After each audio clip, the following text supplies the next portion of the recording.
Good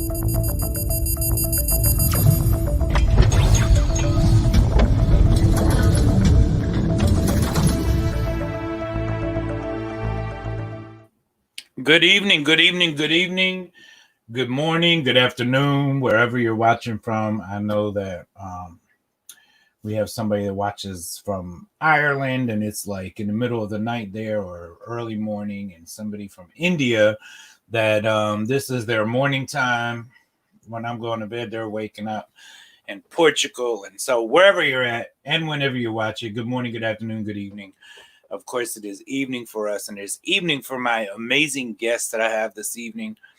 And you all will be so blessed. And I'm not going to waste a lot of time because this is like really important. This is about the war on children, right? And I want to know, how many of you know what mindfulness is?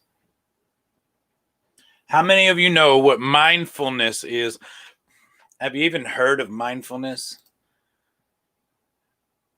You know, mindfulness is in your schools.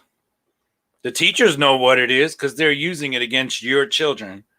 So really, I'm going to bring two amazing women in right now. And one of them you may recognize, and she's going to explain what mindfulness is. And so after you find out what mindfulness is, then you find out how it's in your schools, and you find out how it's something that they're using to target your children and your grandchildren and your nieces and your nephews and your neighbors' children. And we all know that I am a big homeschool advocate. I say shut down all the public schools. But also what I say right now is we can't abandon the public school system until the church stands up, right? See, like the biggest thing right now is that the fact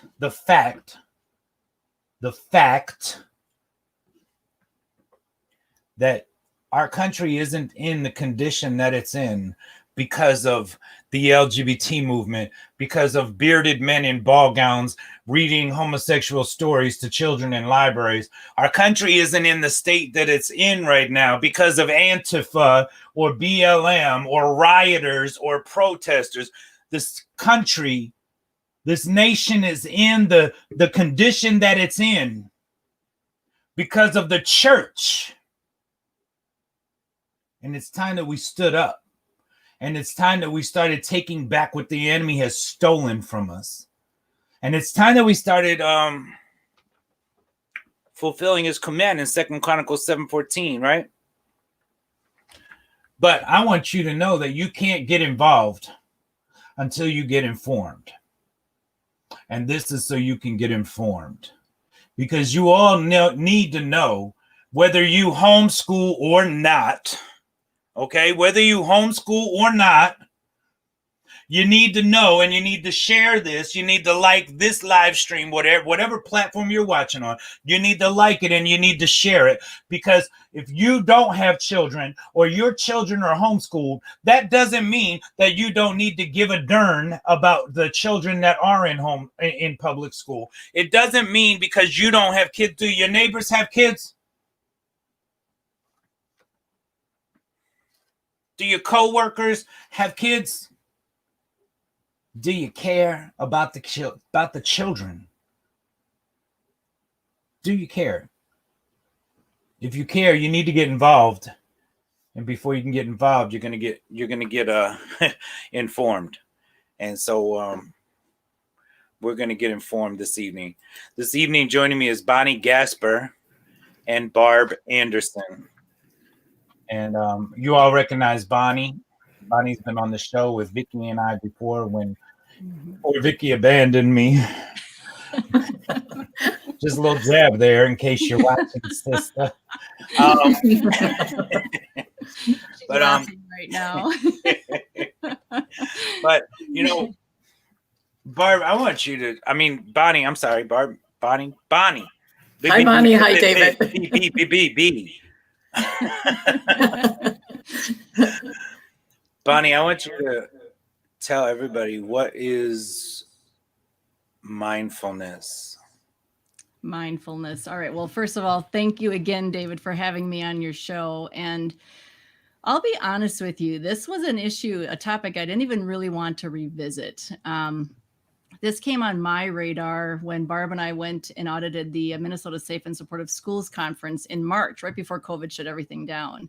Mm-hmm. And at the end, after we kind of walk through these slides, I'm going to tell you about the experience that I had in the training session on this stuff, because it was super creepy. But until that time, I mean, since then, I haven't really wanted to revisit this thing because it was just so disturbing.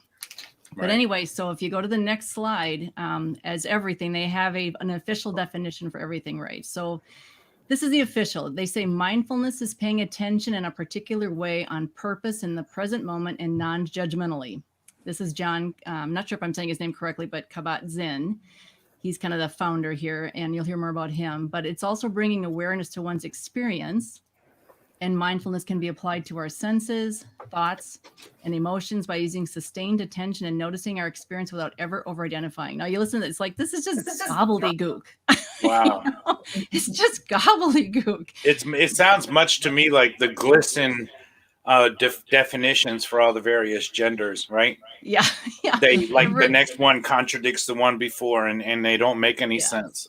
Yeah, no, it really is nonsense. But in reality, it really is Buddhist meditation. Right. And, you mentioned something about the church earlier, and you made me think about this. Do you remember way back when, and maybe this is still a thing, but Christian yoga? Remember that?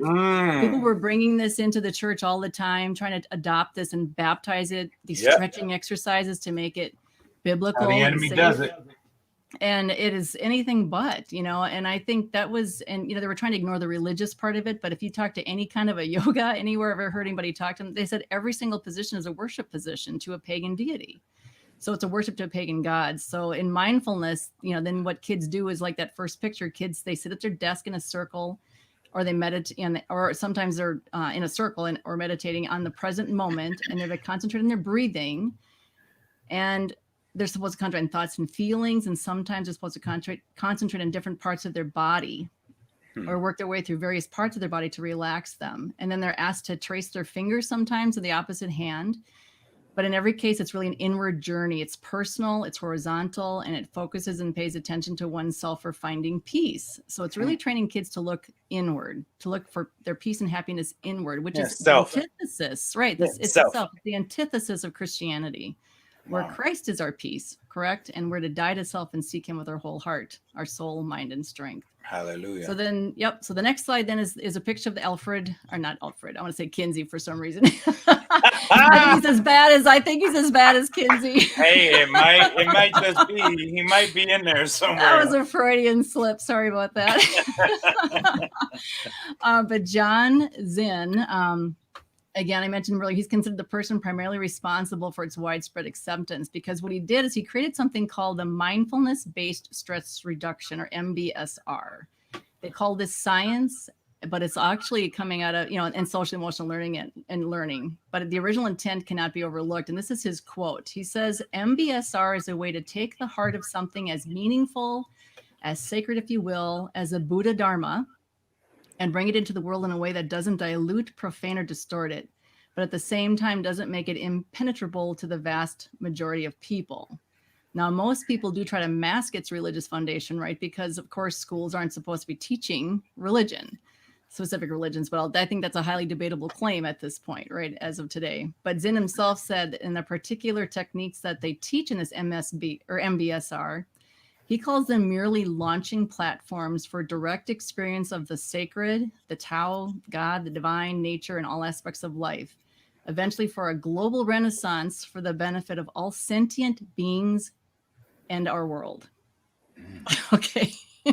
Again, we think it sounds ridiculous, but this is really Buddhist stuff. I mean, this is really ancient Eastern mysticism.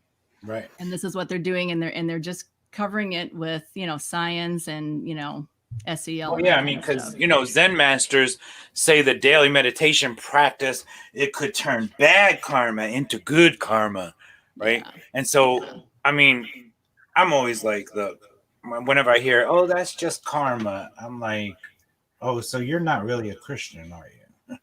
And people don't quite get it, but they don't know what it even comes from, right? Right. I recognize that Mind Up program. That is one that's being taught by Goldie Hawn. She works with that one in the schools. Yes. Wow.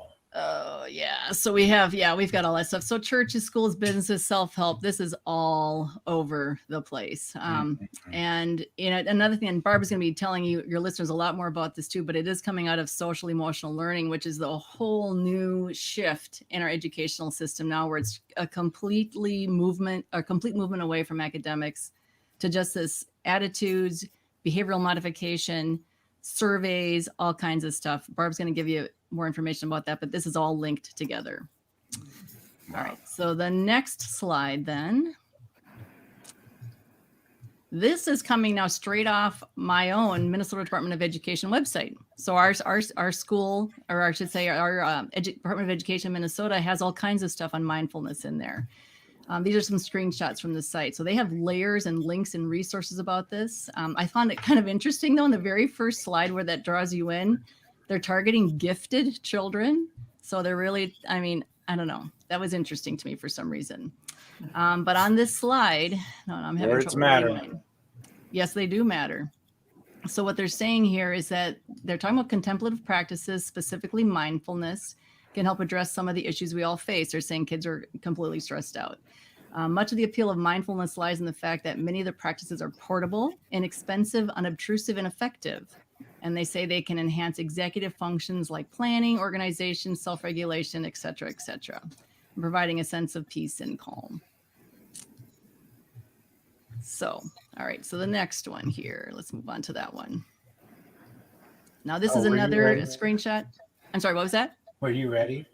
Yeah, I'm good. I'm just navigating between the screens here. Just a second, I'm not rushing you along. No, that's fine. It's always a little bit challenging when someone's running the slides, right? I'm not so techy as it is. All right, so then now this is another screenshot. They do give a nod on this slide now to say that mindfulness activities have been around since ancient times. They claim that it reduces stress, creates better study habits, better concentration, better emotional control, etc. They say they want you to be willing to try. And then they say the goal then is, if you can see that on the slide here, it's kind of small here. And the goal is to access your own inner wisdom that leads you to a path of personal well-being.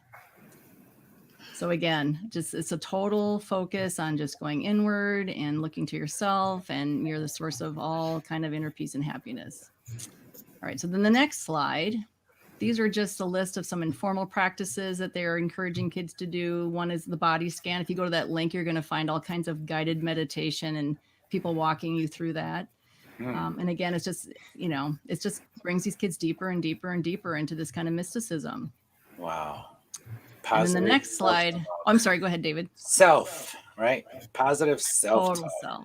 Yeah. That's like, that's what, half the church running around talking about. They have a personal relationship with Jesus. Well, guess what? If you have a personal relationship with him, then it's probably the Jesus that Jesus the Christ said would be preached eventually, because you're pretty much talking to your own God. We have intimate relationships, but once we surrender to him, it's no longer about self. It's no longer personal, right?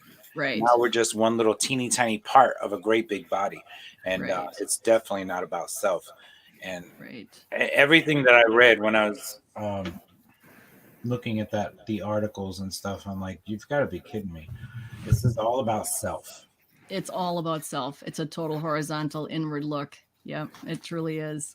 And actually, it's even worse than that. So like if you go to this next slide then, where it says try this. Now again, I don't claim to be an expert on Buddhism, right? That's just one topic I think I don't really want to be an expert in. Amen. But I think they drop clues every now and then, because I think that's kind of like Satan does like to drop little clues, I think, about who he is and what he's revealing. And the word doorway caught my attention on this slide. It said doorways, which doorways appeal to you? And so I looked that up, and according to Buddhism, they have three main doors of liberation. The first one is called no self, or emptiness. It's called a description of reality, and in order to be empty, you have to be there. Okay.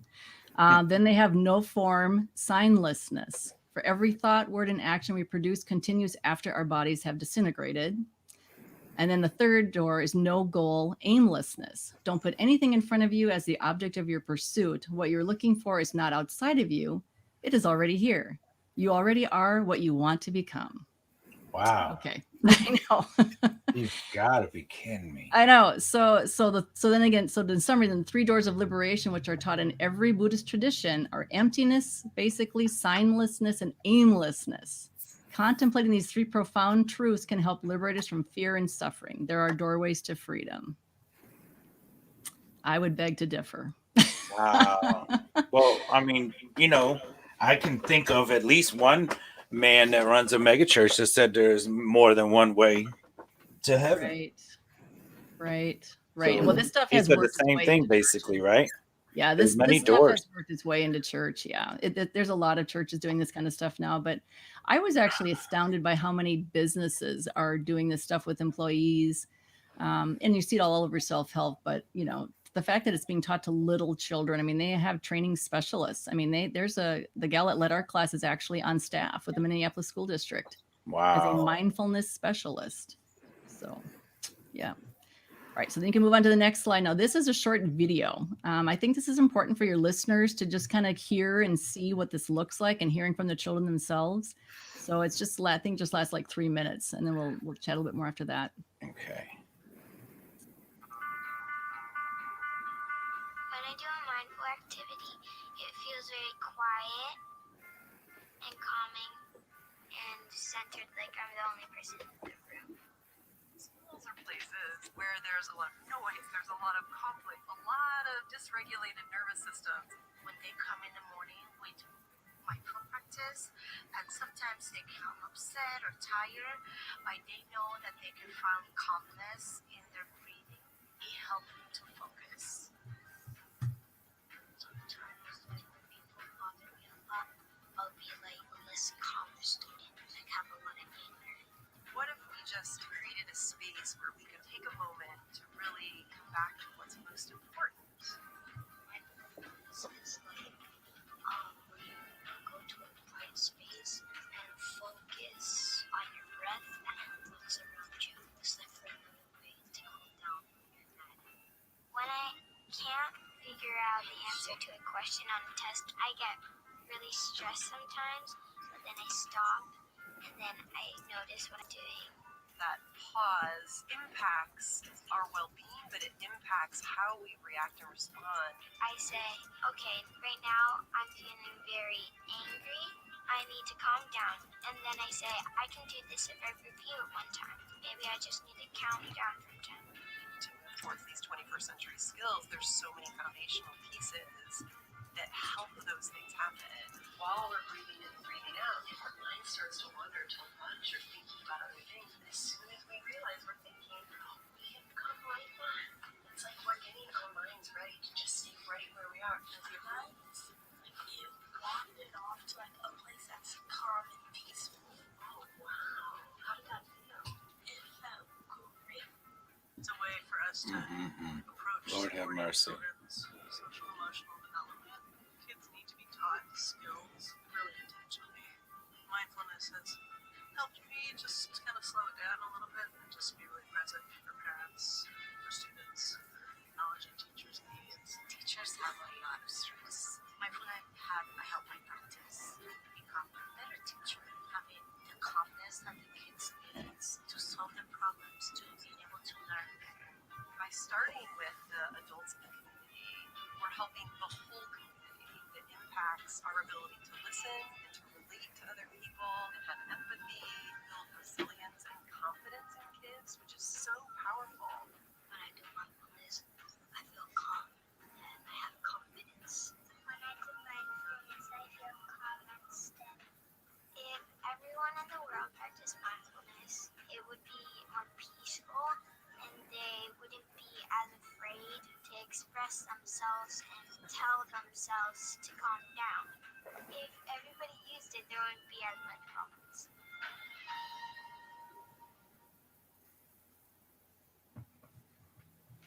Wow. I know. Wow is right. My goodness. It's Yeah, it's almost leaves a person a little bit, because I am bothered when I see children like that, sitting around with their eyes closed and meditating like that, and just being led and misled by teachers. They're just so vulnerable. They're so easily manipulated, and they're so innocent. They don't know what they're doing. I mean, that is actually one of the secular arguments against this kind of training, is that it's an ethical issue, because is there any informed consent that these kids are actually practicing a religion, right? Right. And I mean, I spoke to somebody over the weekend who said that they were a teacher at one point in the public school system, and they were actually left out of specific things that some teachers were being trained in because they were Christian. And so we're looking at school boards know that they cannot have certain specific teachers do this, because specific teachers will talk about it, will look deeper into it, and they're not using them in the training for these things, for these programs, for these I don't even know what to call it, from this garbage, right? Indoctrination is what I would call it. Yeah, exactly. Yeah. Like now, I mean, we all know I can't stand the public school system, but now I saw that video. Now it's like now it's like one of them camps, one of them Nazi camps. I know. Yeah, it's just gives you one more reason that you have to really seriously question. It's like, okay, what am I doing as a Christian parent, especially with my child? It's like I could say, I could be like one of them sarcastic comedians and say, hey, what's the difference between gosh, what are them camps called? I'm struggling with the word too, but I think I know what you mean. Yeah, those camps. We'll just say that. Yeah. With those camps and oh my gosh, now who's that dude? So you're too young to have those mind melds like that. Oh my gosh, I'm older than both of you. It seems like these programs would interfere with a child's conscience, and that instead of really teaching them self-control, it's more self-indulgence. They're kind of escaping from reality. Yes, exactly. And so that's it. Thank you, Chance. Concentration camps. There you go. Thank you, Chance. Concentration camps crossed with the dude's island, the one that's gone now, that didn't really commit suicide. Epstein Island. Epstein. That's what it is. It's a concentration camp versus Epstein's Island. That's what I see. Yeah. And people are handing their children over to this. They're sacrificing their children. I'm done. That's okay. It's okay to have righteous anger. I'm all for it. All right. So the next slide then is, again, just another one coming off the Minnesota Department of Education website. And, when you read some of those points, like the practice and stuff, I mean, there's really nothing inherently wrong with thinking about things that you're grateful for, doing random acts of kindness. I mean, all of that is actually good stuff. I would encourage my own children to do that, when they were little. But when you commingle it with this occult stuff, there's a word for that. That's called syncretism, and it's forbidden in Scripture. We don't dabble in the occult, and we don't mix in a little bit of the pagan stuff in with our Christianity, and it's just forbidden. And so it's just really setting these kids up for some real serious danger. So now the next slide, then, this is another gal. She's also a huge promoter of this Amy Saltzman. And I think it's interesting. She's given that little place she wants people to go to. And I think you heard the kid mention in the video as well, was the still quiet place. Yeah. It's all, she uses it in all capitals every time she refers to it, like it's a pronoun. I don't know. I noticed details like that. But I'm just wondering if there's some significance to that, but she calls it something that's alive inside each person, found just by closing your eyes and breathing in a place of peace and happiness. And when I was reading this, it made me really think about a gentleman that I met many, many years ago. He wrote a book called, I think it was called Running Against the Wind, and his name was Brian Flynn, and he was a practicing medium. I don't know if you've ever heard of him before, but he actually had contact with demonic spirits, and he was communicating with dead relatives for people for money. And he thought it was a good thing because he was reporting information back to them that he never would have known himself to the family, and they were feeling blessed by it all. But when he got radically saved, then the spirit guides that he had revealed themselves for who they really were, and they were demonic, and they tried to destroy him. Yeah. And so I just feel like this is really what these kids are being, I think, set up for. Yeah, I actually met a woman through a Christian apologetics ministry. I met a woman who, she was very much the same. She thought she had a gift, and she thought that this gift was communicating with the dead, and she spent many years telling people, just walking, like, see a stranger, and she would see this person, what she thought was a ghost, right? A dead person. Yeah. And now she knows ghosts are not ghosts, they're demons. But so she would see this, and she would, and it would speak to her, and it would say, tell this person right here that grandma says, I remember when, and speak something that nobody else would know, right? Especially not a stranger on the street. And she thought she was helping people, and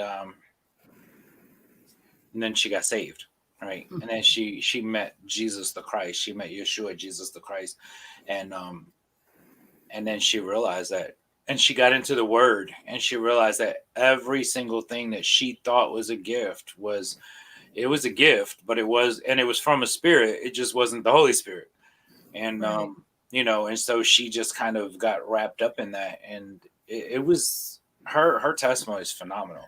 Yeah, no, you're right. I mean, and I think that's really what they're tinkering with here. And so let me just tell you what happened. This is the first time I'm publicly actually sharing what happened at the Minnesota Safe and Supportive Schools Conference. Although this is the one Barb and I went to just in March of this year.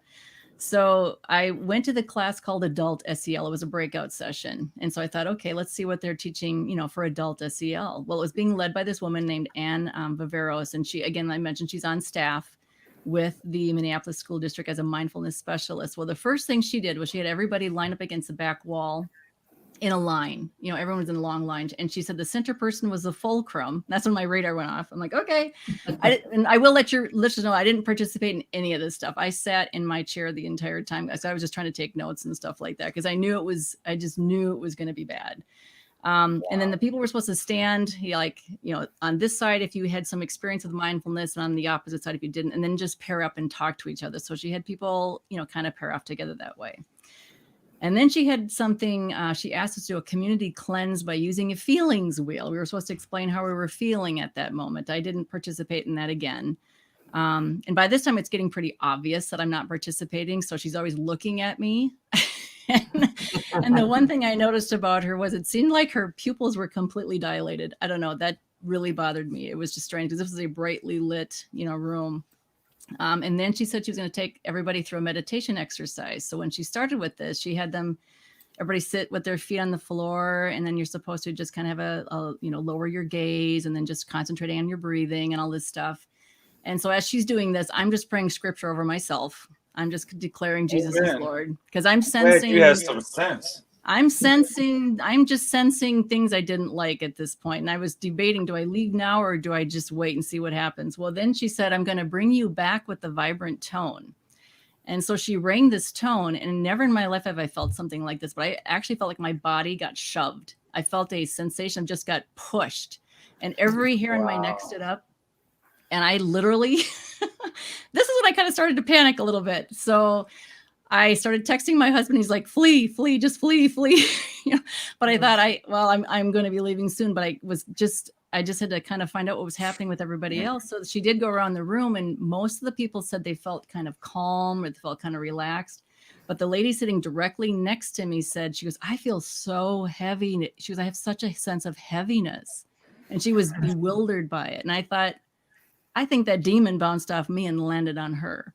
I was just positive. And that was it. So I just packed my stuff and I'm like, I'm out of here. I couldn't even believe what I just experienced. And I was repenting and confessing and everything on the way. Like, why was I even here, God? Oh my gosh. Wow. But I did call a pastor and I asked him to pray, and I haven't suffered anything since then. But wow, it was truly not of God. It was not a safe place at all.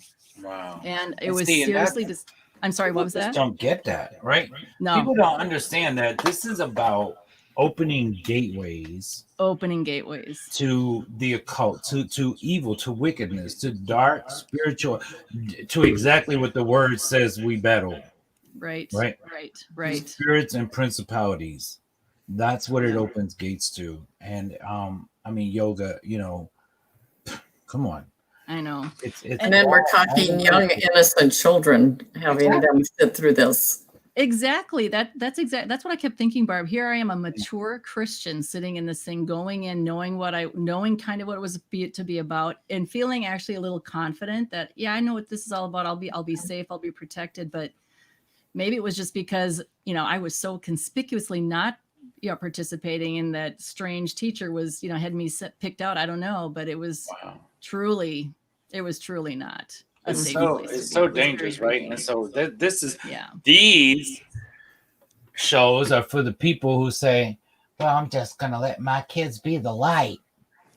My babies are going to go to school. They're going to be the light. They're going to lead people to Jesus. Well, nowhere in the scripture does it say that your children are supposed to be the light. It says that we are to be salt and light. And it says that we are to raise up the children in the way in which they should go, and then they will not depart from it. Right. When they're raised up in the way they should go. It also doesn't say to send them off to somebody else to be raised up in the way which they should go. Right.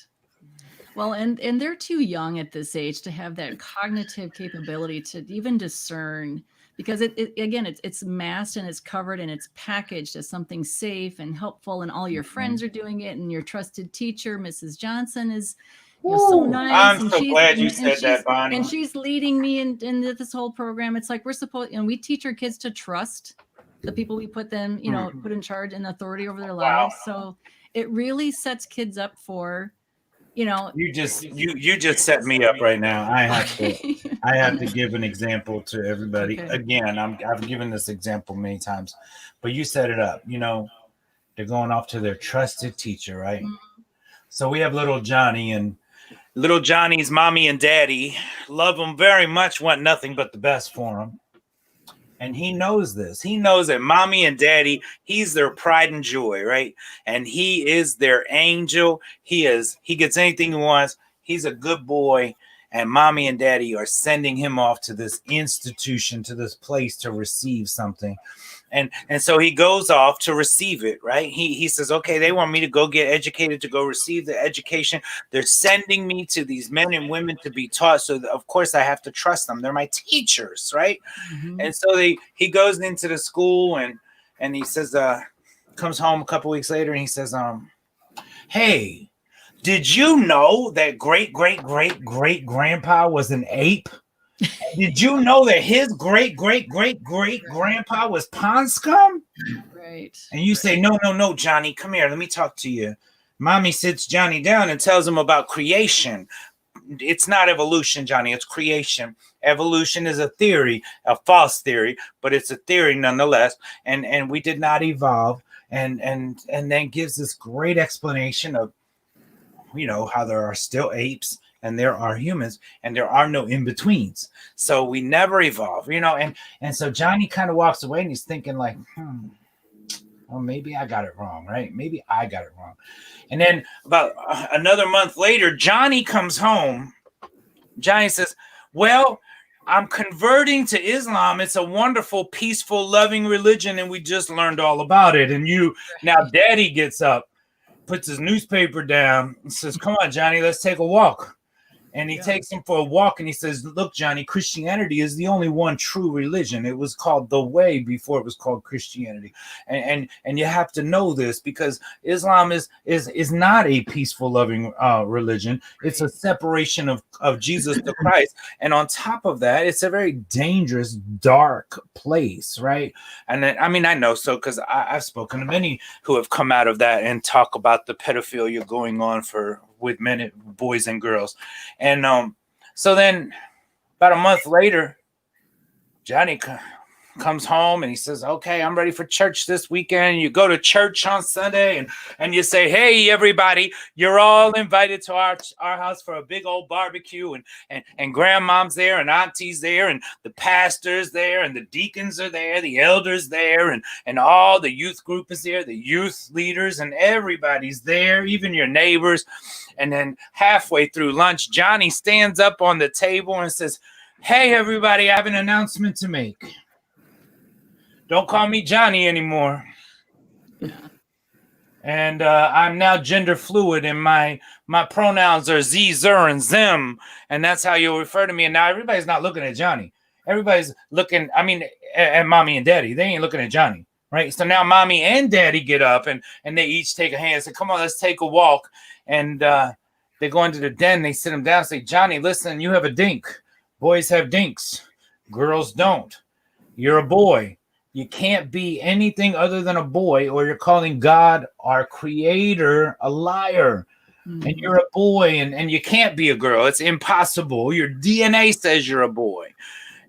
No, Johnny walks away and says, the hell with them. Yeah. My teacher was right. They're hypocrites. Christians are hypocrites.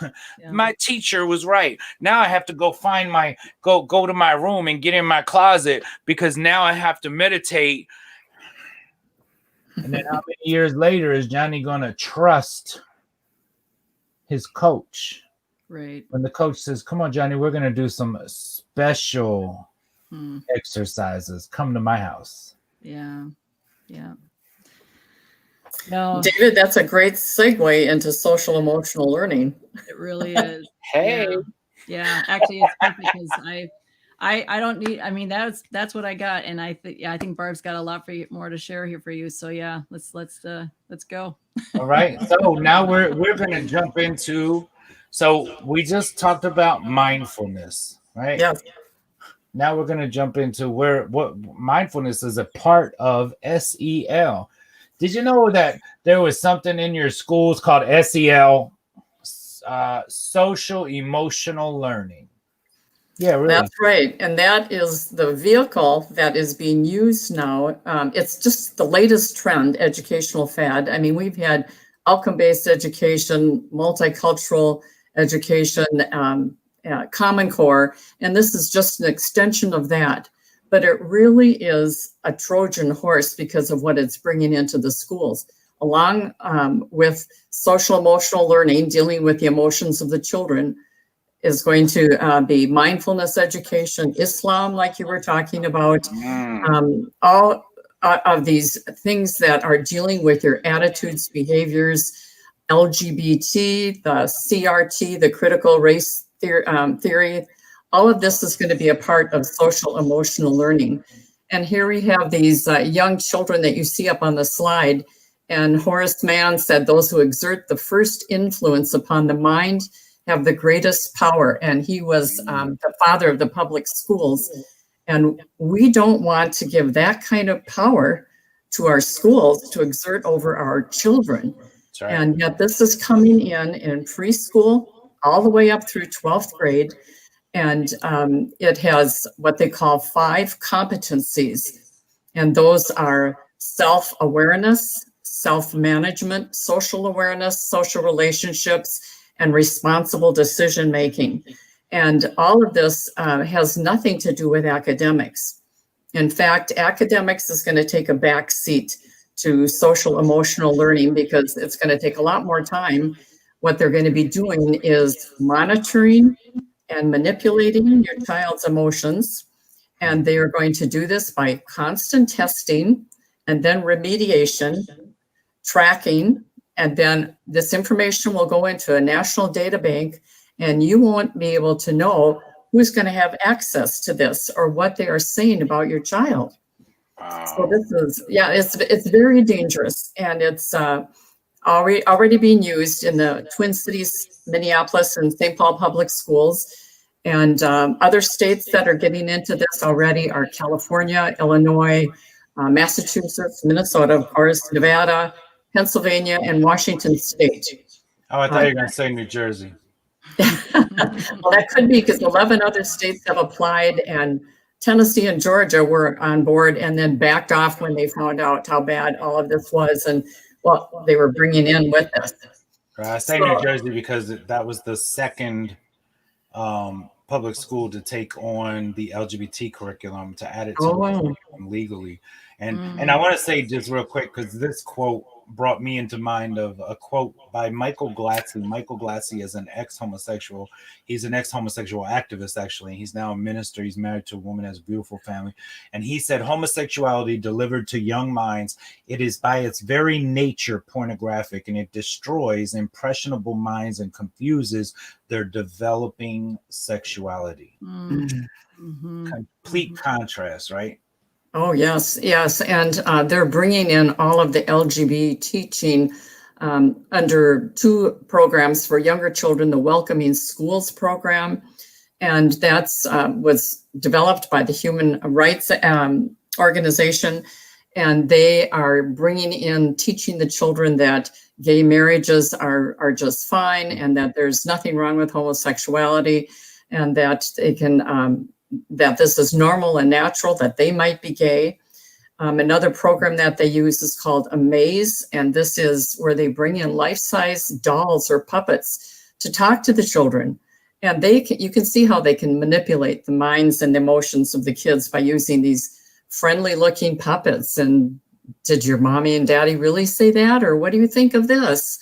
And then the teachers are required to do 72 different questions that they have to answer about the children every month.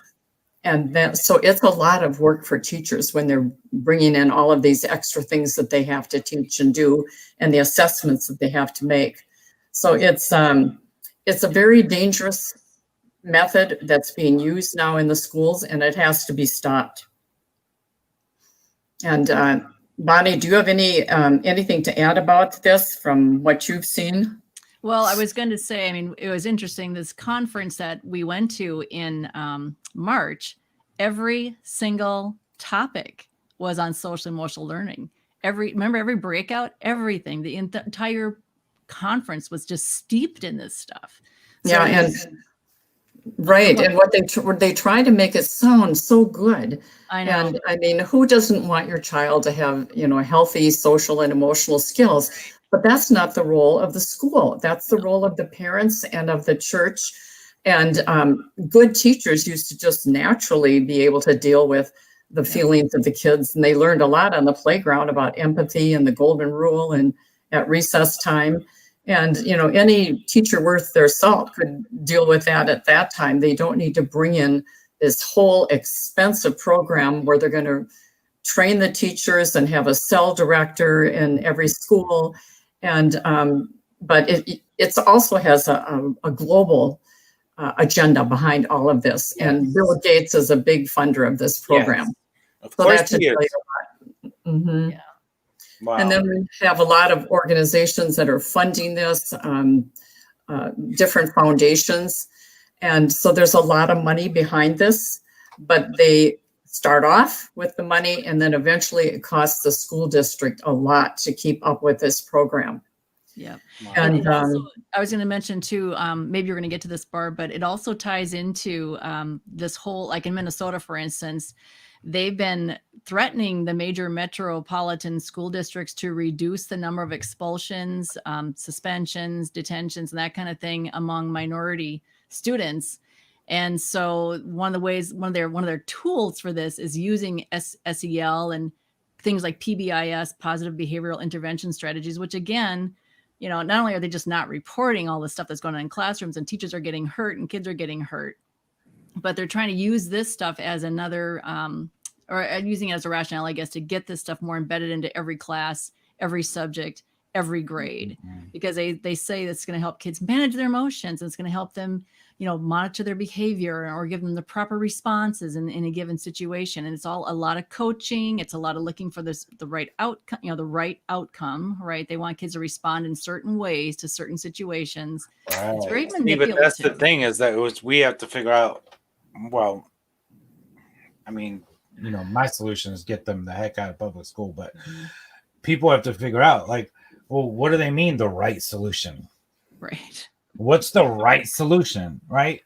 Yeah. Or what's the right attitude? Who's going to determine Right that? value, right attitude, right belief, Yes. This should be scaring people right now. Mm-hmm. And the problem with it is, we, as Education Secretary Betsy DeVos said, our country is in a student achievement crisis right now. And we have 2 out of 3 children who are not proficient readers in school.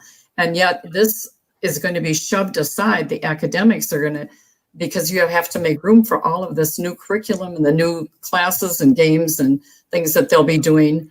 And so it really is going to dilute the academics that the children are going to be receiving. Yeah, well, they don't need to know math and and reading, writing, arithmetic, because you don't need to do any of them to hold up signs, burn down buildings, flip cars over. You don't need to know any of that. Yeah. Right? Yeah, because we're going to be training.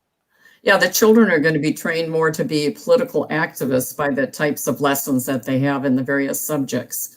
Take a look at some of the problems. Can you flip down a little bit on the slide? Okay, keep going down a little bit further. Okay, let's stop at this. This is interesting because it really is a form of therapy that they're using. We are expecting the classroom teacher now to be a therapist in the classroom, and they don't have the training to do this. And in fact, even a school psychologist is not trained like a clinical psychologist.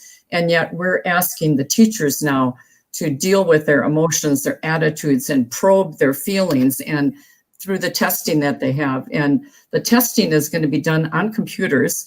And so there'll be less interaction with the teacher, and the kids are going to be focusing more on how they're going to answer these questions. They have some set up so that if the student doesn't answer in quite the right way, they can't continue on.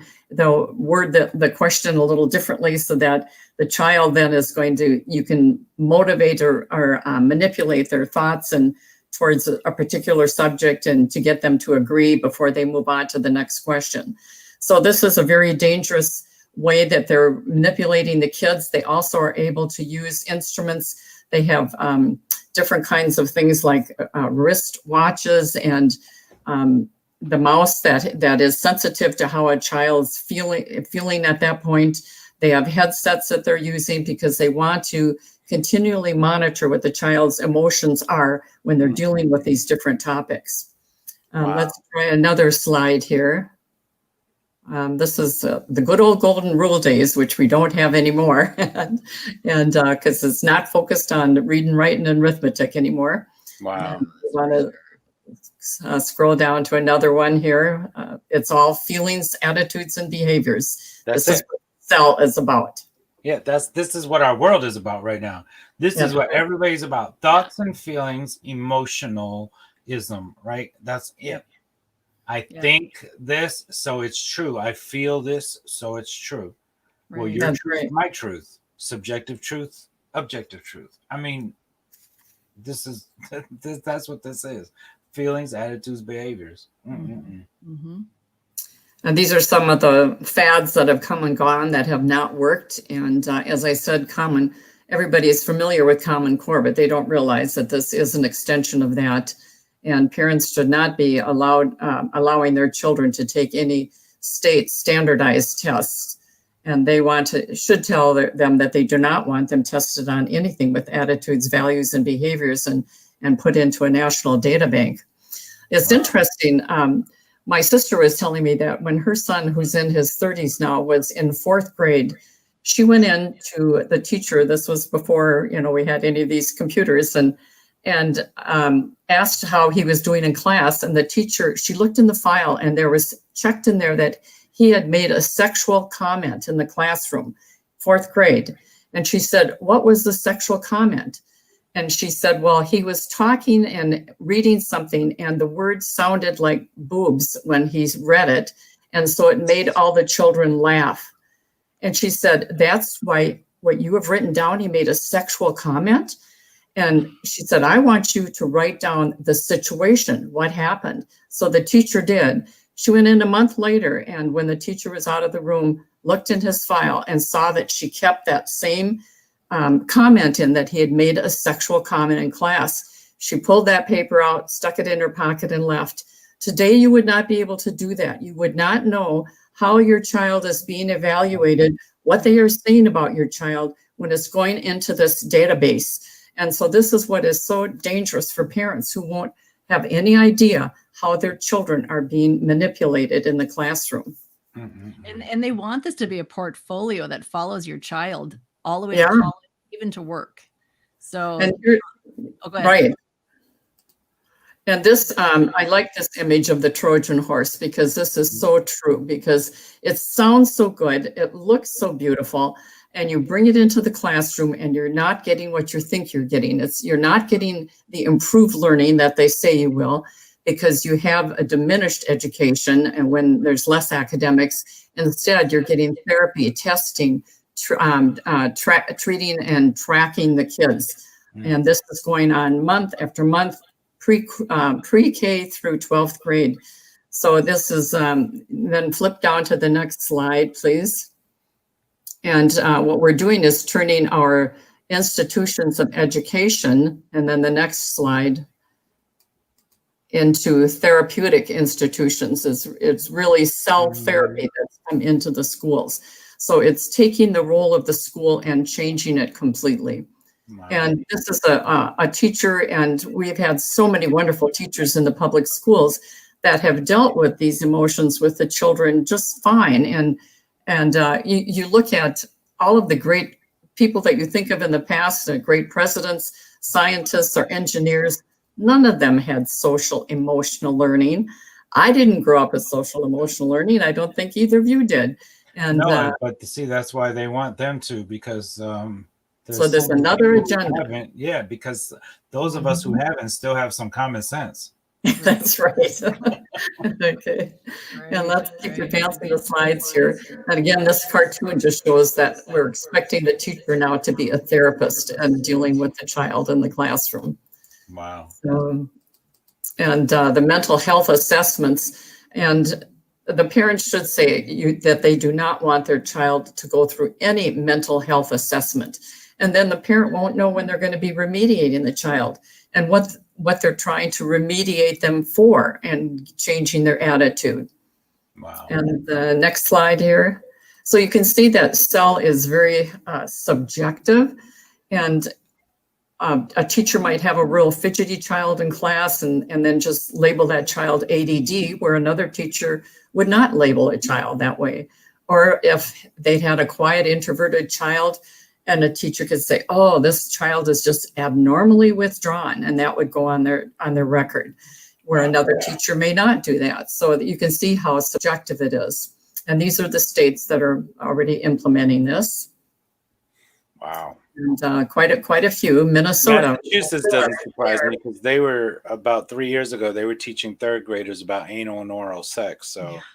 Oh, yeah. All of that will come in, because comprehensive sex education is also a big part of CEL. So that's going to, just be emphasized even more beginning in. And I hope we all know where CSE came from, the mad scientist pedophile Alfred Kinsey. Yes. Yep. There's Alfred Kinsey right there. Yeah. So you can see that Common Core, as I said, is an extension, or CEL is an extension of Common Core, but they both are the same rotten apple, and rotten to the core. And this is what they say some of the benefits are, and we can just quickly look at that. This is from their new vision for education.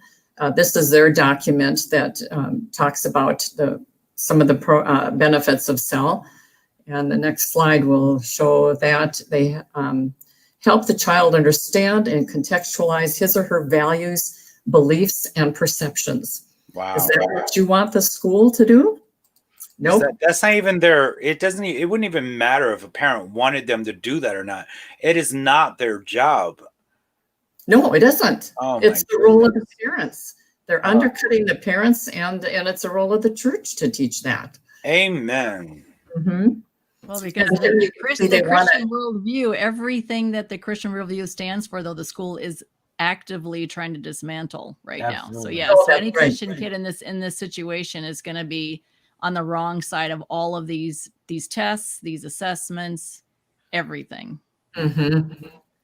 And they won't be able to get away from this. This is not just one class. They're going to embed it in the core curriculum throughout every class, throughout a child's schooling.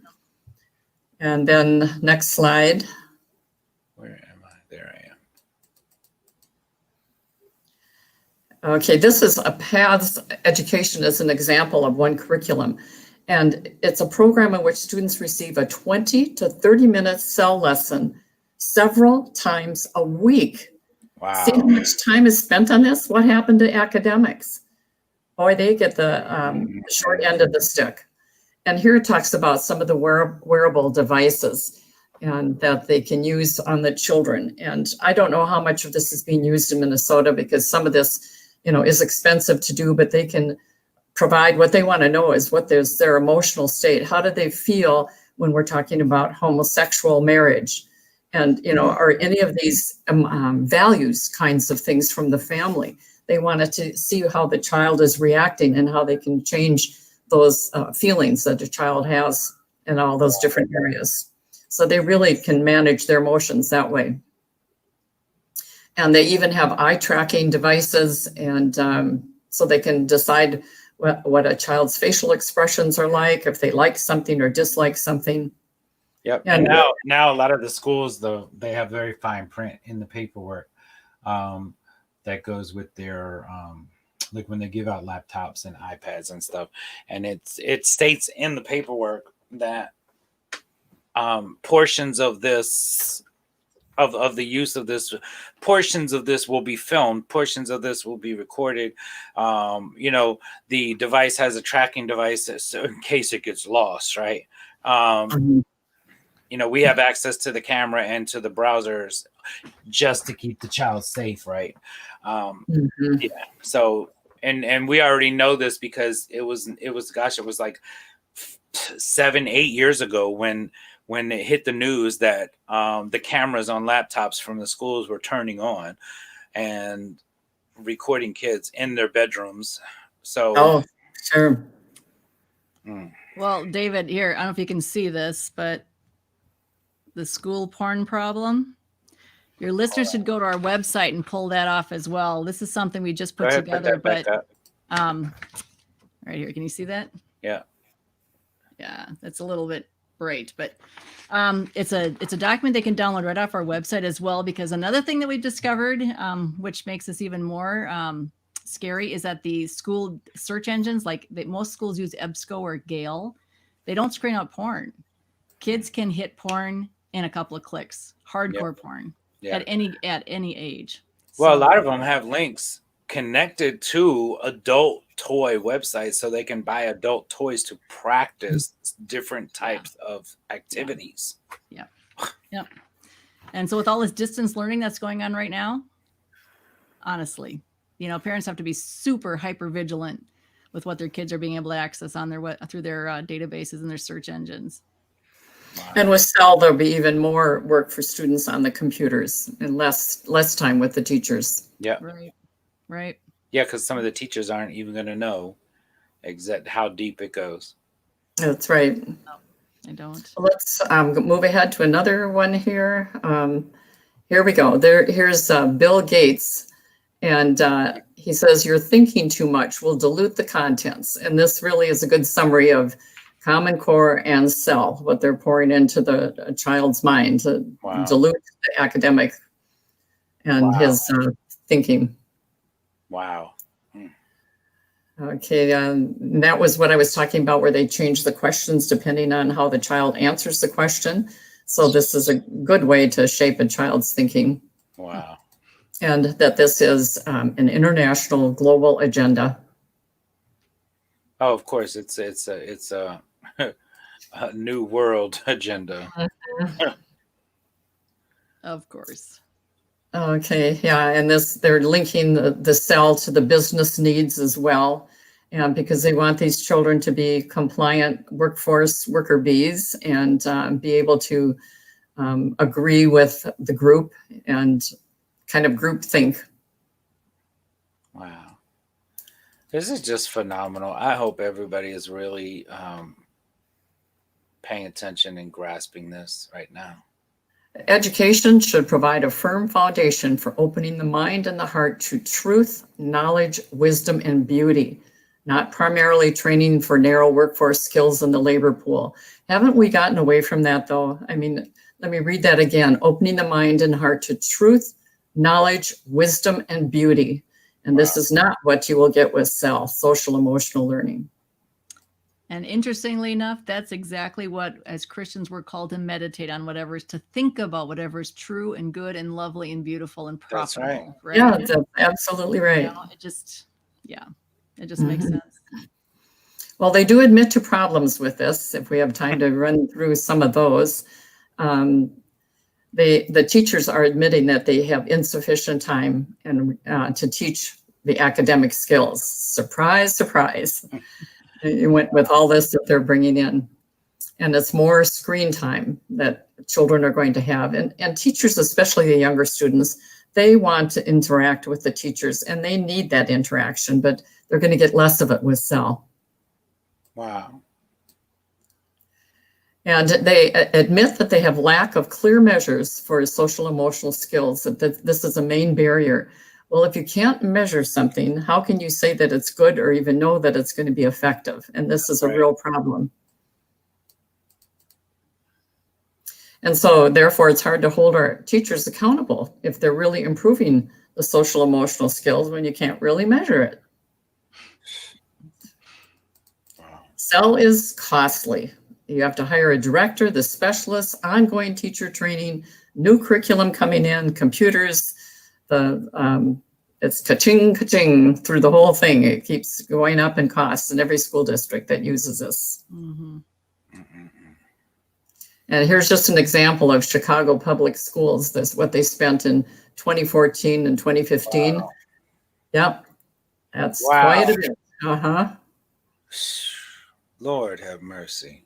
And only 250,000 came from the Novo Foundation. So you see that, these foundations say, oh, we're going to support this, but, not a lot comes in. And then a lot of it comes out of the local school district funds.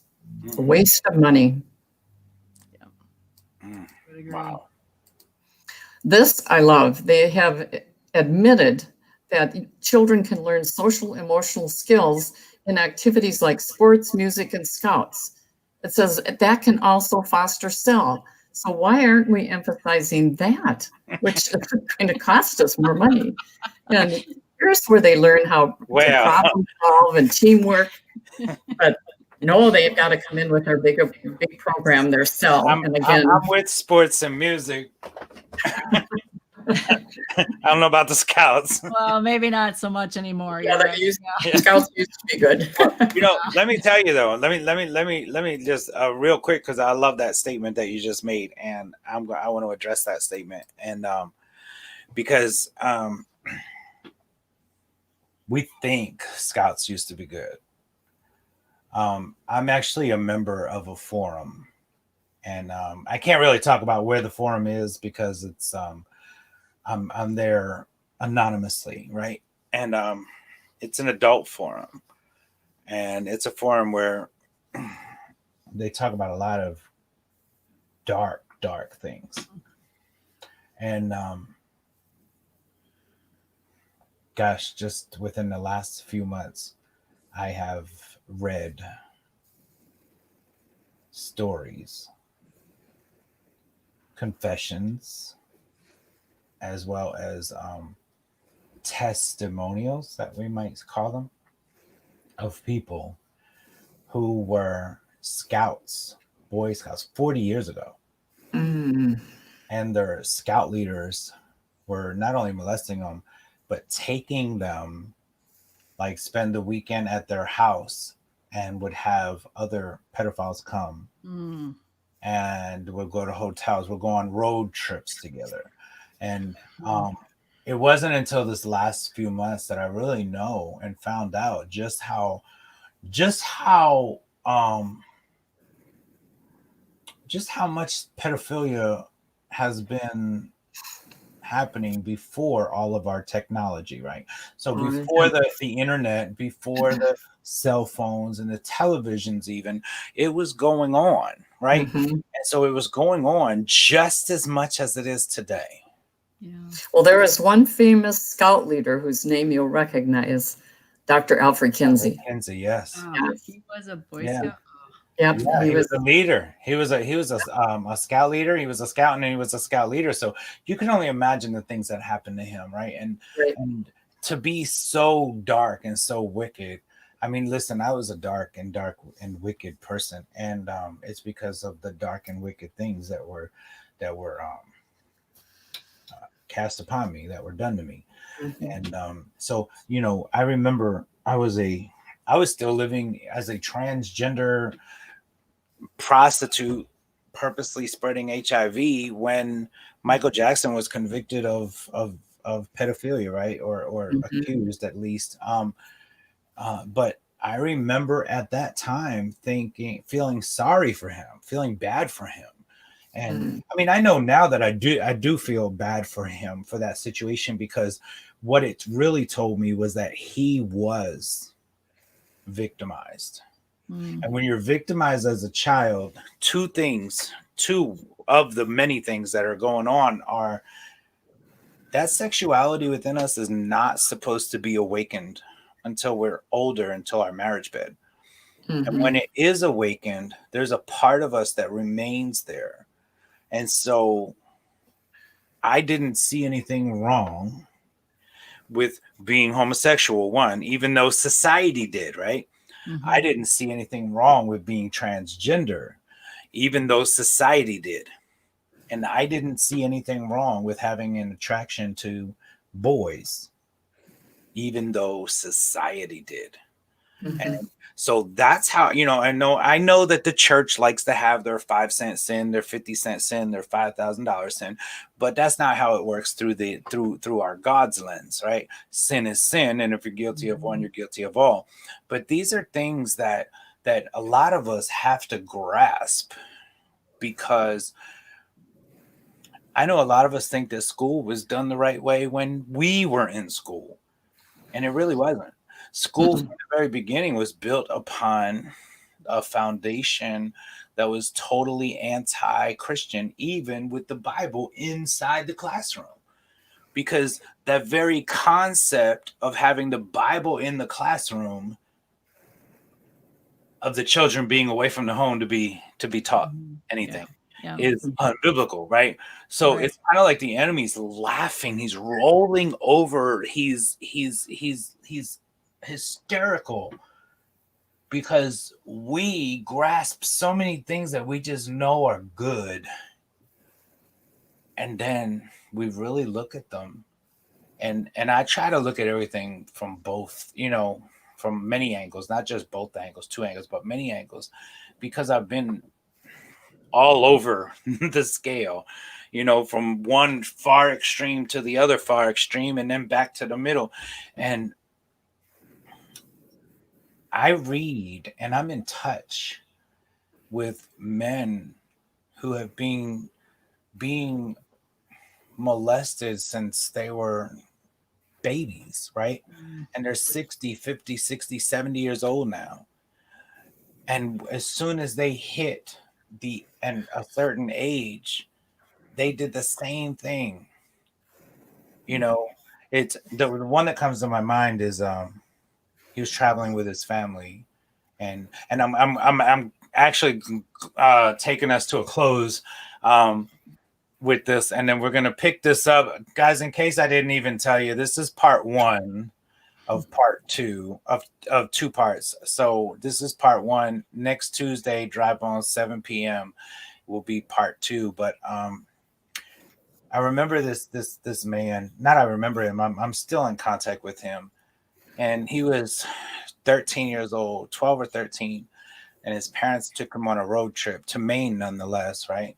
And they stopped at a rest stop, and he went in to use the restroom at the rest stop. And he said that when he first walked in, there was a man standing at the far urinal, and he went to the other far one. And within a few minutes, or a few seconds, I should say, he realized that that man was now standing like one urinal away. And he said the man exposed himself to him, and he froze because he didn't know how to react. Well, the man took his freezing as an invitation, and he was just touched. But that touching awakened something in him, or transferred, right? I call it STDs, sexually transmitted demons. And so it was some kind of transference there. And from that moment on, at 12 years old, 12 or 13 years old, from that moment on, he longed for public bathrooms. And he would, and I know that because I was 8, 9 years old, cutting school and hanging out in a public bathroom on the boardwalk in Atlantic City. And I would just stand in front of a urinal waiting for some dirty old man to come along. And young and old, they always came along. And so I know that yearning for that kind of attention and that touch. And he did that. And then he would do it when he got married and he had kids. And he would stop at a rest stop, and he would go in the men's room, and he would engage in something with another man or a boy. And then he would leave the restroom, get in the car with his family, and kiss his wife and drive away. And he still is doing it today. And that, I mean, that's why we're in contact, right? Because he reached out. But there's things that we do that we know that at one point we know that they're not right. You know, we know that we're doing something wrong. And if nothing else, if he doesn't see anything wrong with engaging in activity in a restroom with a man or a boy, he knows that he is at least committing adultery, right? And so he knows that there's things wrong, and if you didn't know, you wouldn't reach out to people. So, but that's what comes to my mind. And that's the kind of things that come from these Boy Scouts and Girl Scouts, and from just everything that we're surrounded by, this world. We have 3 enemies, y'all, and it's Satan. And we can't blame the devil. Didn't do it for everything. The devil didn't do everything. We also have to battle this world and this flesh. And Jesus the Christ, he's been crucified. Hallelujah. Right? He's been crucified, and he's been buried, and he's risen, but this flesh hasn't been crucified. And that's why we're called to do it daily. And we have to do it daily. We have to crucify this flesh daily, or lest we end up standing in a public bathroom waiting for that dirty old man or woman to come along. Right? Yeah. But look, I don't want this to be about a whole bunch of stuff, right? I want this to be about the schools and the war on children, basically. And so we're going to be coming back next Tuesday, 7 p.m. Eastern Standard Time. And if we run past 8 next Tuesday, maybe we'll just run till 9. We may be joined by another special guest that's ready. That is ready to really just lay it down and stand up for the children and fight. So thank you so much, Barb. Thank you, Bonnie. Thank you, David. I wish we had more time. But David, I just want to say thank you for giving us and providing this platform to shed the light on this kind of stuff. So we really do appreciate that. It takes bravery and courage to do that as well. We need more. We need much more of it. We need the men. We need men to start standing up. I run into these bold women all the time. I do. I'm serious. I run into bold women all the time. But I need to start bumping into some bold men. Yep. And the bold men that I bump into had better not be scared of a little intimacy and physical contact with another man. Yeah. You know, because that's what the problem is in the church today, is men don't know how to be intimate because they believe the lie, the perverted lie that intimacy is sex, and it's not. Mhm. So men Right. don't know how to be intimate with men, and that's why it's the bold women that are keeping a lot of the churches open while the men sit at home watching football, Yeah. and that's sad.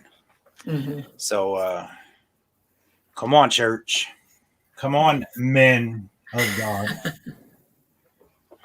We need you. Yes, we do. Amen to that. So, Lord willing, we'll see you next Tuesday. And yeah, sorry, Lynn, but you gotta wait. Amen. Chance. Thank Real you. men can hug and cry and real and talk real with each other. That's real masculinity. Amen, brother. I love Yes. you, Chance. Absolutely. I appreciate you. All right. But hey, look, I'm out of here because it's that time. All right. Okay. I love you guys. Lord willing. See you next week. Yes. Amen. Bye, everybody. Thanks, David. Bye. Bye-bye.